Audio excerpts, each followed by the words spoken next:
What's the deal, baby? That was Mario Cannon. What's up, Mario?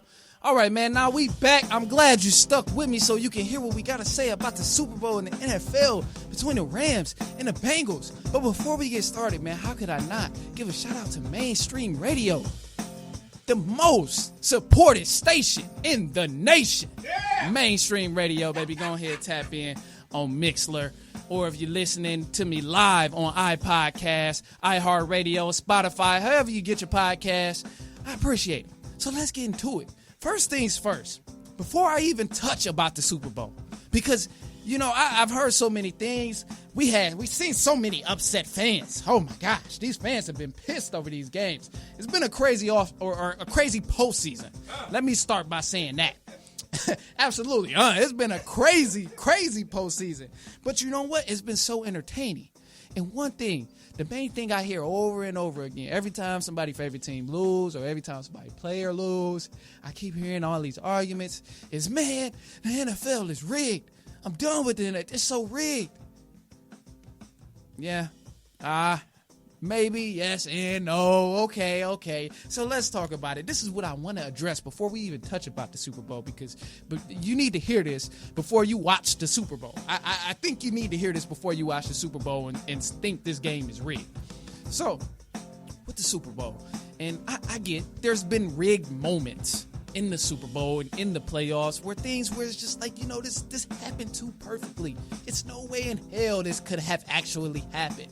You know, one of the examples being the lights cutting off at the Super Bowl. I don't know if you guys remember that, but I don't remember what number it is. But everyone who watches football and seen Super Bowl games most likely remember when the light just shut out of nowhere and it was like a whole nother game had to start up. I get it. That looks kind of suspicious. You know, it's a little weary. So, I'm not here to argue with you that there hasn't been some moments or there definitely is not some players or coaches that have took a paycheck. We've seen the documentaries. We've seen people talk about, I was bribed this much to do this. And we've seen referees. I was bribed to do this much. I was the dirty referee for how many years. That's cool and all. And I may be feeding into your point, but hear me out. The way this offseason has been playing out, and honestly the past few years, there is absolutely no way possible a person could script everything that has happened to the perfection that it has played out. Just think about the games we witnessed, not the one moment that pissed you off as a fan. Think about all of the games that has happened this postseason. Embrace it. If you're having a tough time thinking, let me give you this information. So ever since the wild card game, the first round of the playoffs, every single team has won by 3 points or less besides one game. It's all come down to 3 points or less. And you mean to tell me that you think Roger Goodell and his other co-workers and whoever else is in that office room can come up with a script that is that perfect? I think we're giving them way too much credit. We're giving the NFL way too much credit. I don't think they are that smart. Look at the way they handle these situations when they arise in the NFL. These racial tensions, like when they try and speak out on them, or, diversity issues, or just sexuality issues, and all these other issues that's going on. And it's like, the NFL handles these things very, very poorly. So I just find it very difficult to believe that they are scripting these things to perfection. They're scripting these games to perfection? No. The most recent game, the most recent round of the I don't want to go too far off into the other NFL playoff games, but the most recent round of the other NFL, there was an overtime game. It was let me start with the Bengals, because that was great. That was great. I want to start with the Bengals and the Kansas City Chiefs. It went to overtime. The Chiefs, they played a great first half. We witnessed that. They came out second half, did not look good at all. It went to hell. It went bad. The game was looking bad. Joe Burrow came out looking Tom Brady-ish. And he made the comeback and eventually won the game. But my whole thing is, too, some people may say, well, no, man, that's straight that's straight bullcrap, because ain't no way the Chiefs just come out looking that weak. And I've heard it from so many people. Ain't no way. But my thing is, and I say this all the time, regardless of whatever sport I'm talking about, the game is a game of adjustments. These coaches are hired and paid millions and millions of dollars because of the way they can make adjustments. These players, not only are they great players, but they're great players because of the way they can adapt to the game. Not everyone can do that. Some people may have a great arm. Some of these college quarterbacks may have a great arm. But when they face adversity in the game, what? Fold like tissue.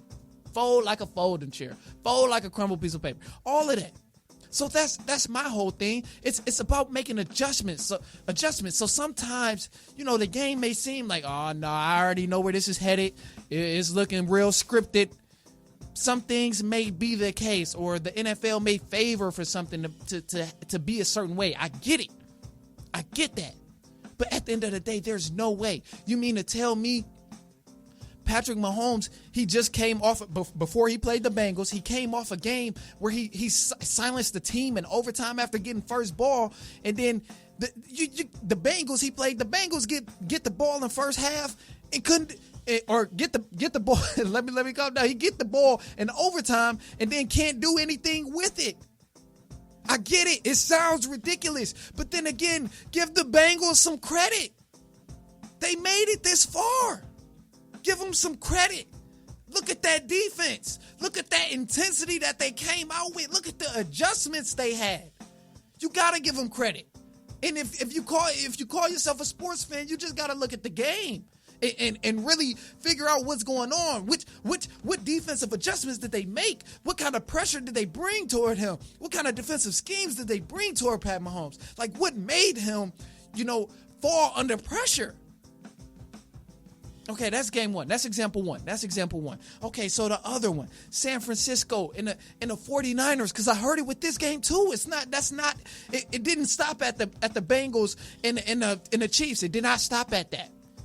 It went on to the Los Angeles Rams and the San Francisco 49ers. So with this game, quick summary, let me give it to you. The Rams, it was a close game, pretty solid game. The Rams was balling.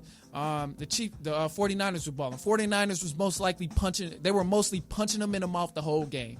And then we seen probably around it's been a couple weeks now, so my timing may not be 100% accurate, but we seen around maybe the end of the third quarter.